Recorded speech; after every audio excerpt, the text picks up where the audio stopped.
सत्य घटनाओं पर आधारित प्रस्तुत कार्यक्रम के लिए नाट्य रूपांतरण और प्रासंगिक दृश्यों का सहारा लिया गया है। दर्शक ये ध्यान रखें।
छब्बीस मई 2014 स्वतंत्र भारत में पहली बार एक ऐसे व्यक्ति के पीएम के तौर पर शपथ ग्रहण की तैयारी चल रही थी जो अपने दम पर एक गैर कांग्रेसी पार्टी को लोकसभा में बहुमत दिलाकर लाया था। इस कार्यक्रम में शरीक होने के लिए बीजेपी और एनडीए के बड़े नेता तो आए ही थे, विपक्ष के भी प्रमुख नेताओं की मौजूदगी थी। सबसे खास बात थी भारत के प्रधानमंत्री के शपथ ग्रहण समारोह में सार्क देशों के सभी शासनाध्यक्षों का शामिल होना।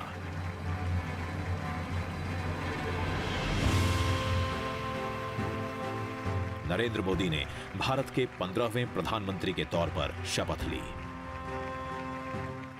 मैं नरेंद्र दामोदर दास मोदी ईश्वर की शपथ लेता हूं कि मैं विधि द्वारा स्थापित भारत के संविधान के प्रति सच्ची श्रद्धा और निष्ठा रखूंगा।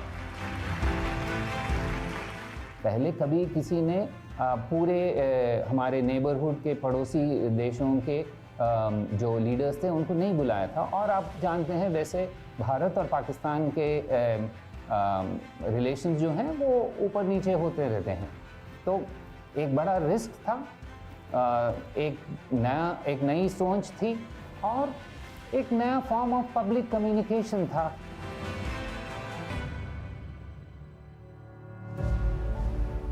सत्ताईस मई 2014 प्रधानमंत्री बनने से पहले नरेंद्र मोदी केंद्र में कभी मंत्री तक नहीं रहे थे, लेकिन बड़े निर्णय लेने की उनकी सरकार की रफ्तार ने तुरंत जोर पकड़ लिया। कैबिनेट की पहली ही बैठक में काले धन पर कार्रवाई के लिए एसआईटी गठित कर दी गई। इस एक फैसले से बहुत सारे संदेश एक साथ गए। पहले कि ये सरकार मोदी जी के नेतृत्व में will stand by its resolve of zero tolerance towards corruption. दूसरा, Modi ji has the capacity to walk the talk. जो वो कहते हैं वो करते हैं, उन्होंने कहा था, उन्होंने करके दिखाया। 15 अगस्त 2014 लाल किले पर नरेंद्र मोदी पहली बार ध्वजारोहण कर रहे थे। अपने भाषण में उन्होंने देश के विकास का ब्लूप्रिंट सामने रखा। अगर आप 12 घंटे काम करोगे तो मैं 13 घंटे करूंगा, अगर आप 14 घंटे काम करोगे तो मैं 15 घंटे करूंगा। क्यों? क्योंकि मैं प्रधानमंत्री नहीं, प्रधान सेवक के रूप में आपके बीच आया। स्वच्छता पर जोर दिया और इसके लिए जन भागीदारी की वकालत की। स्वच्छ भारत का एक अभियान इसी 2 अक्टूबर से मुझे आरंभ करना है। हिंदुस्तान की सभी स्कूलों में टॉयलेट हो, बच्चियों के लिए अलग टॉयलेट हो, तभी तो हमारी बच्चियां स्कूल छोड़ करके भागेगी नहीं।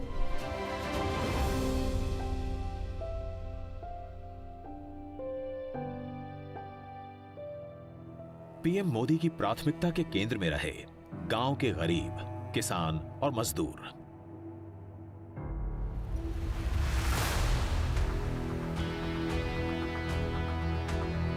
सरकारी योजनाओं का सीधा लाभ पहुंचाने के लिए जनधन योजना बनाई गई। 28 अगस्त 2014 को यह योजना लॉन्च हुई। जीरो बैलेंस की सुविधा के साथ बैंक खाते खोले गए। ऐसे खातों की संख्या 43 करोड़ के आंकड़े को पार कर चुकी है। इनमें तमाम योजनाओं की रकम पहुंच रही है। डायरेक्ट बेनिफिट ट्रांसफर के कारण बिचौलिए सिस्टम से गायब हो गए हैं।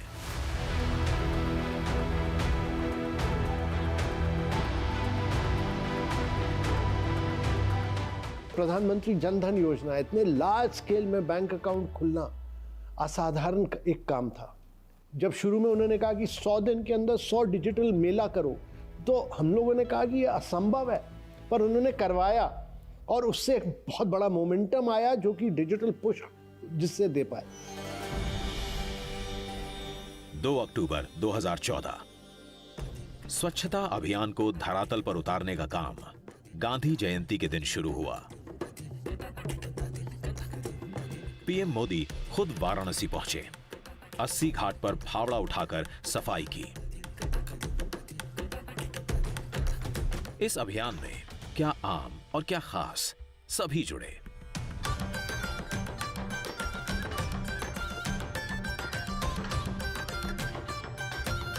स्वच्छता अभियान को पीएम मोदी कितना महत्व देते हैं, इसका अंदाजा तब भी लगा जब वो प्रयाग में संगम के तट पर सफाई कर्मियों के पांव पखारते नजर आए।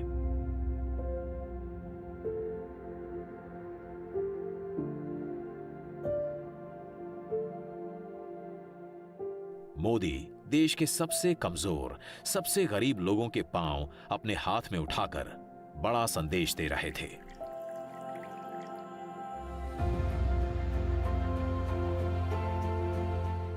ये काम हमें करना है। मेरे देश के लाखों नौजवानों को खास करके आग्रह करता हूं, आइए मेरे साथ जुड़िए।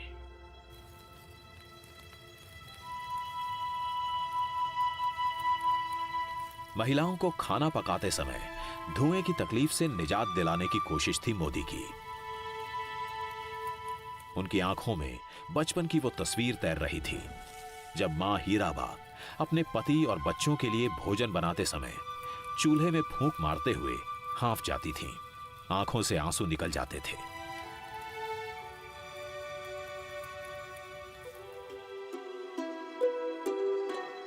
एक मई 2016 उज्ज्वला योजना लॉन्च हुई। गरीब परिवारों को मुफ्त एलपीजी सिलेंडर और चूल्हा बांटने का अभियान शुरू हुआ।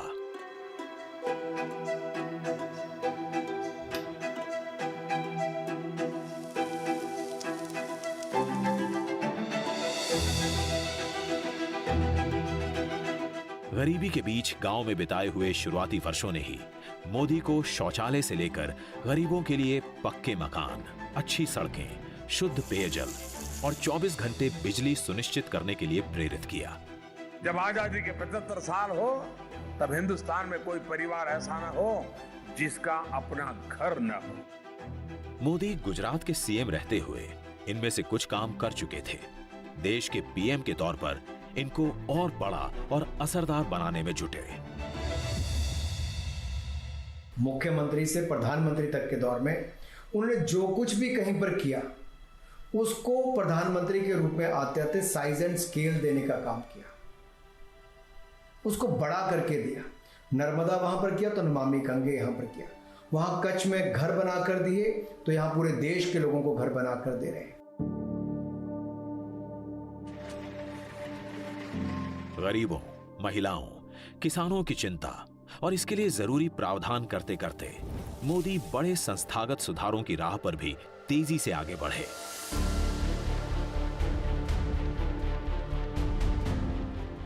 योजना आयोग की जगह नई जरूरतों के हिसाब से नीति आयोग की स्थापना की।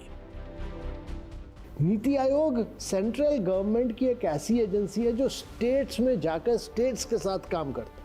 ये कई यूनिक चीज़ें करता है, जैसे एस्पिरेशनल डिस्ट्रिक्ट, जो कि हमारे देश के सबसे पिछड़े हुए डिस्ट्रिक्ट्स हैं। इसी तरह अटल इनोवेशन मिशन हम चलाते हैं, जहां हमने करीब 10,000 टिंकरिंग लैब शुरू किए, इंक्यूबेशन सेंटर शुरू किए। पर मेन जो लक्ष्य है नीति आयोग का कि ये एक मिनिस्ट्री की तरह ना काम करे, ये एक आइडियाज़ का एक इंस्टीट्यूशन हो और बाकी मिनिस्ट्रीज़ को सपोर्ट करे कि ये लोग देश को आगे ले जाए। शेल कंपनियों पर लगाम लगाई गई, आईबीसी कोड बनाया गया, बैंक का कर्ज नहीं चुकाने वाले बड़े उद्यमियों पर कार्रवाई शुरू हुई। न खाता हूं न खाने दूंगा। नई टेक्नोलॉजी और आईटी के मोदी शुरू से हिमायती रहे हैं। अपनी सरकार के कामकाज को असरदार बनाने और आम जनता की सुविधा के लिए मोदी ने डिजिटल इंडिया मिशन लॉन्च किया। भ्रष्टाचार मुक्त प्रशासन, पारदर्शिता, नागरिक भागीदारी और आखिरी कतार में खड़े आखिरी व्यक्ति तक पहुंचना, इन चारों पांचों प्रमुख नियमों का पालन हुआ है। और साथ ही साथ मोदी जी की जो टेक्नोलॉजी और विज्ञान के प्रति झुकाव है और हर नए रिफॉर्म में, नए सुधार में टेक्नोलॉजी का पर्याप्त उपयोग करना, वो भी इसमें झलकता है। 1 जुलाई 2015 को लॉन्च हुआ यह मिशन अगले कुछ वर्षों में उमंग, digi locker, RuPay, Bhim, UPI जैसे प्लेटफॉर्म्स और एप्स के जरिए और विस्तार पाता गया। जिस देश में कभी नकदी के इस्तेमाल पर जोर रहता था, वहां कैशलेस ट्रांजैक्शन की रफ्तार तेज हुई। इरादा था सिस्टम को और पारदर्शी बनाना, काले धन को कम करना, जिसकी कोशिश मोदी पहले नोटबंदी के तहत कर चुके थे। यूपीए सरकार के समय शुरू हुई आधार योजना को मोदी ने पूरी ताकत के साथ अपना लिया, नई ऊंचाइयों पर पहुंचाया। देश के तमाम लोगों के आधार कार्ड बने, उन्हें बैंक खातों से जोड़ा गया ताकि योजनाओं का लाभ असली लोगों तक पहुंचे। पहले प्रॉब्लम यह था कि लोग अपने अकाउंट ही नहीं खोल पाते थे क्योंकि उनके पास केवाईसी डॉक्यूमेंट ही नहीं होते थे। आधार ने इस प्रकार की आइडेंटिटी लोगों को प्रदान की। दूसरी बात यह हुई कि जिस व्यक्ति को पैसा मिलना चाहिए सब्सिडी, अब उसी को मिल रहा है। गांव गरीब की चिंता करने वाले पीएम मोदी ने शिक्षा, स्वास्थ्य और रोजगार पर भी खासा ध्यान दिया। नए आईआईएम, नए आईआईटी, नए एम्स देश के तमाम हिस्सों में खोले गए। साथ ही नौजवानों के हुनर निखारने के लिए स्किल इंडिया मिशन शुरू किया गया। अटल इनोवेशन मिशन में हमने करीब 10,000 टिंकरिंग लैब शुरू किए स्कूल्स में। 5वीं क्लास के बच्चे जाकर 3D printing, robots, internet of things, artificial intelligence, ये एक नई सोच उनके दिमाग में आ जाती है 5वीं क्लास के बाद। 7 नवंबर 2015 नरेंद्र मोदी ने अपना एक बड़ा चुनावी वादा निभाया। सैनिकों की 40 वर्ष पुरानी 1 रैंक 1 पेंशन की मांग पूरी की।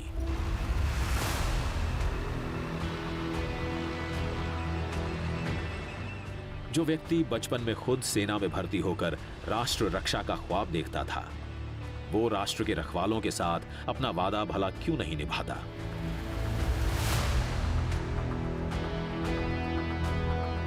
मोदी ने पीएम बनने के साथ ही भारतीय सेना के सामने मुंह बाई खड़ी समस्याओं पर ध्यान देना शुरू कर दिया था। आधुनिकीकरण की सुस्त रफ्तार से लेकर लड़ाकू जहाजों और अत्याधुनिक पनडुब्बियों की कमी परेशान कर रही थी।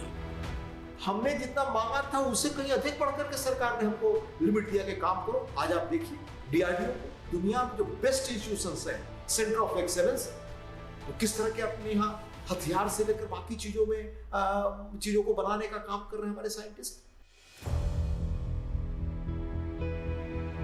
सेना के सामने खड़ी चुनौतियों का हल निकालने में लगे मोदी सैनिकों का हौसला बढ़ाने के लिए हर साल दिवाली उनके साथ मनाते रहे। कभी पंजाब, कभी कश्मीर, कभी राजस्थान, तो कभी लद्दाख। साल दर साल वो जवानों के बीच जाते रहे। लेकिन जल्दी ही मोदी के सामने एक बड़ी चुनौती आने वाली थी। दुश्मन खुद मोदी के हौसले की परीक्षा लेने वाला था। 18 सितंबर 2016 सुबह के 5:30 बजे थे। उरी की सैनिक छावनी में सोए हुए जवानों पर आतंकवादियों ने घात लगाकर हमला कर दिया।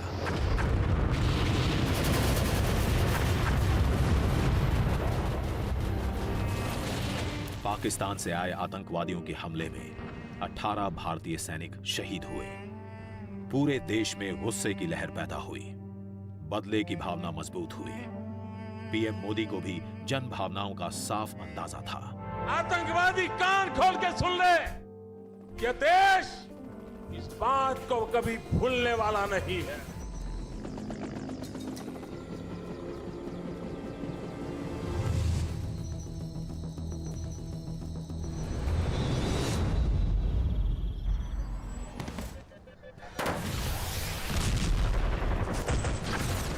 सितंबर 2016 उरी पर हुए हमले का बदला ले लिया गया, महज 15 दिनों के अंदर। The Indian Army conducted surgical strikes last night at these launch pads. पाक अधिकृत कश्मीर के अंदर आतंकी ठिकानों पर सर्जिकल स्ट्राइक करके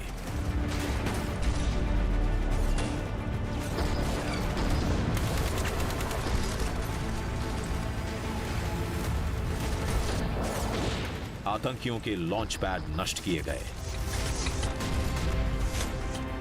आतंकवादियों को मार गिराया गया। पीएम मोदी के हौसले और जोखिम लेने की क्षमता का यह बड़ा प्रदर्शन था। आखिर पाकिस्तान परमाणु हमले की धमकी जो हमेशा दिखाता रहा था। एक लंबे समय से पाकिस्तान अपनी बुरी नीतियों से भारतीय संघीय ढांचे को खत्म करने की कोशिश कर रहा है, जिसके लिए पाकिस्तान ने आतंक को एक नई सेना की तरह तैयार किया है। इसलिए मुझे लगता है कि इस महीने में काफी बदलाव आया है।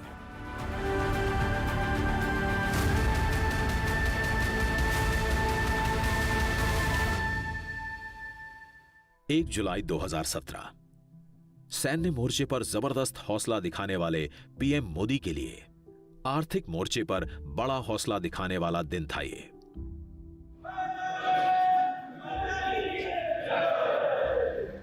विपक्ष और व्यवसायियों के एक बड़े वर्ग के विरोध के बावजूद Modi one nation one tax की राह पर मजबूती से आगे बढ़े, अपने फैसले पर अडिग रहे। 30 जून और 1 जुलाई के बीच की रात 12 बजे संसद के सेंट्रल हॉल में प्रधानमंत्री ने जीएसटी को लागू किया। देश की आजादी के बाद से टैक्सेशन के मामले में यह सबसे क्रांतिकारी कदम था। India needed to sign a free trade agreement with it. इससे पहले कि भारत दुनिया के साथ व्यापार कर पाता, उसे संघीय सीमाओं के पार व्यापार करने में सक्षम होना चाहिए, और जीएसटी एक प्रयास है जो ऐसा होने देता है। बड़े फैसले, बड़े कदम मोदी लगातार उठाते रहे।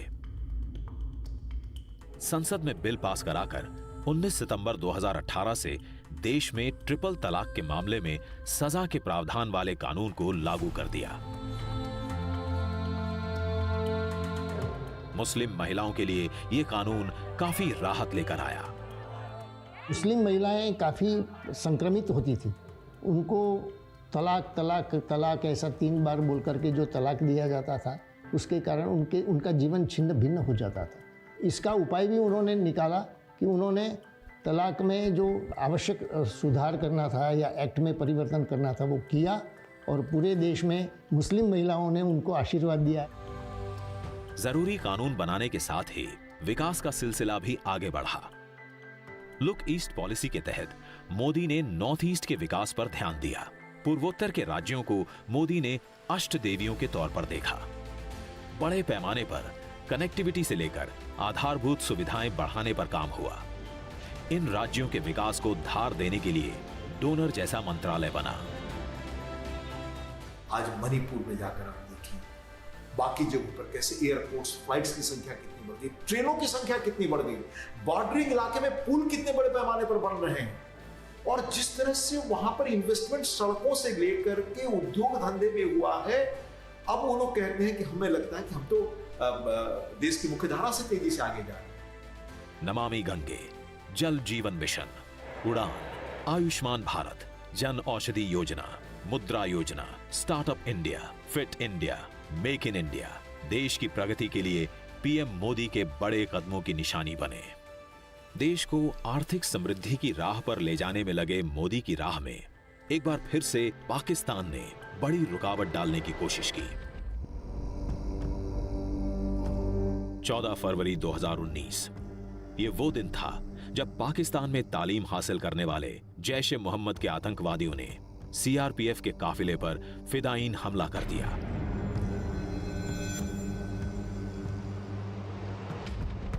इस हमले में सीआरपीएफ के 40 जवान शहीद हुए। उरी के बाद यह दूसरा मौका था जब देश में पाकिस्तान के खिलाफ गुस्सा भयावह था। खुद मोदी भी इससे अछूते नहीं थे कि वे बहुत बड़ी गलती कर चुके हैं, बहुत बड़ी कीमत उनको चुकानी पड़ेगी। 26 फरवरी 2019 पाकिस्तान और उसकी धरती से अपने जिहादी अड्डे चला रहे आतंकियों को अपनी गलती की सजा मिली। भारतीय वायुसेना के विमानों ने पाकिस्तान के बालाकोट पर एयर स्ट्राइक की, जहां पुलवामा हमले को अंजाम देने वाले आतंकियों का बड़ा अड्डा था।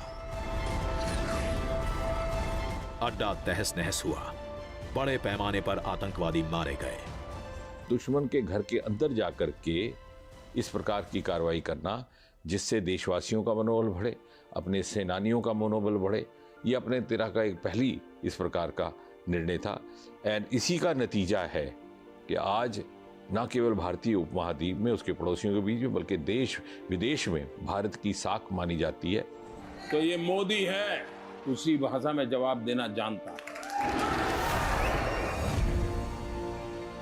मोदी दूसरी दफा पाकिस्तान के सामने भारतीय जनता की उम्मीदों पर खरे उतरे, लेकिन जल्दी ही उनकी एक और बड़ी परीक्षा होने वाली थी, दुनिया के सबसे बड़े लोकतंत्र के चुनावी मैदान में।